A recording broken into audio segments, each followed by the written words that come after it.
hertz, the unit hertz just means this is how many waves per second are passing. So when we see 512 hertz, That's 512 yeah, that means waves that per second. So if we had like a fixed point and we have a wave approaching that fixed point, and if we were somehow able to count how many waves passed in 1 second, it would be 512. So I mean, that's fast. It's like really zipping through, or the wavelengths are just really, really short, or both.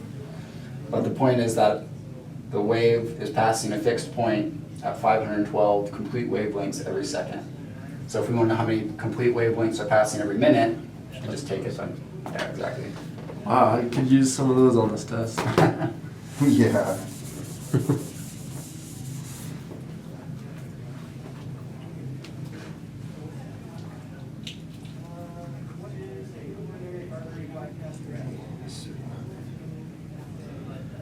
So,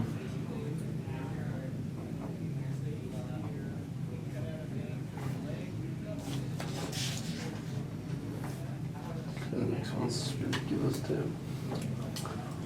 13 is simple. It's just us. If the frequency is of the simple harmonic oscillator is doubled, by what factor does the maximum speed of oscillator change? Just 2. So the frequency of a motion, the frequency of the motion of a simple harmonic oscillator is doubled.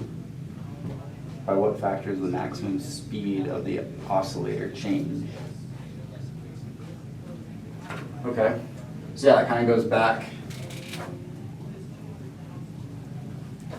to this fixed point idea. So if we've got a fixed point and we're watching a wave pass by that fixed point, if we've got one wave that has a wavelength like that, and one wave that has a frequency that's doubled. So if these both were traveling at the same speed, actually I don't like the way I'm describing that. So it said that the frequency was doubled and the speed was increased by a factor of 2. Well, it says what is the factor? Yeah. If the frequency of the motion of a simple harmonic oscillator is doubled, what would be the factor? Of the speed. By what factor does the speed of the oscillator change? Doesn't it just change a factor of 2 as well? Yeah, there's probably like an equation that's getting at. It's conceptually kind of weird.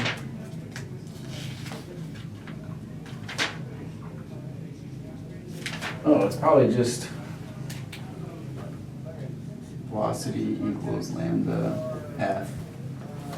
So if we double frequency and we keep lambda the same, velocity is going to double, right? Because if we times this side by 2, then this side's going to end up getting doubled by 2. Okay. How did you state that now? How what? How did you state that? So you recognize this equation, right? Velocity of a wave equals lambda of the wave times frequency of the wave.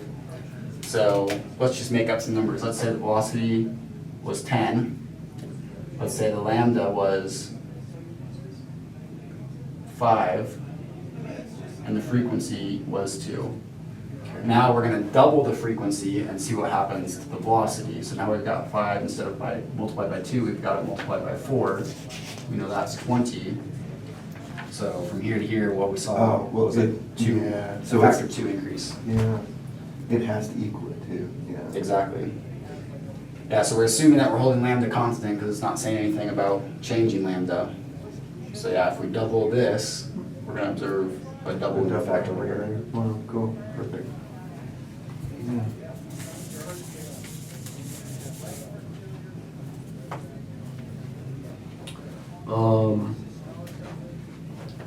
So what's the difference between specific heat and thermal conductivity? That was a good question. Where's that at? 14. A piece of metal feels feels much colder to the touch than a piece of wood. This is due to the difference in which of the following physical properties of these material. Specific heat and thermal conductivity.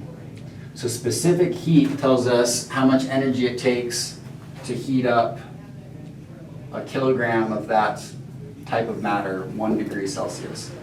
So water, it takes 4,186 joules of energy to take a kilogram of water and raise it by 1 degree Celsius. Or a lot of times we see Right. 4.186 joules. So that's how much energy it takes to raise 1 gram of water 1 degree Celsius. So that's specific heat. Right. Thermal conductivity, I don't know what that is, or like how to describe that clearly. Did you know? No, but isn't that the answer? Yeah. Specific heat? Yeah, because mass has nothing to do with it, density has nothing to do with it. Yeah. Emissivity, not really. Thermal conductivity. Conductivity means, the either taking or giving of energy, I guess. A specific heat. 396. I would say heat, yeah. Yeah. So the definition in the book is, Yeah, specific heat is just, what it takes to Raise it one. raise that. So. I hope that was on there. it is found experimentally that the heat flow over a time interval is given by this equation, where A is the cross-sectional area of the object, L is the distance between the two ends, which are at temperatures 1 and 2, and K is a proportionality constant called the thermal conductivity, which is characteristic of materials. So yeah, different materials have different thermal conductivities, which has units of SMCS.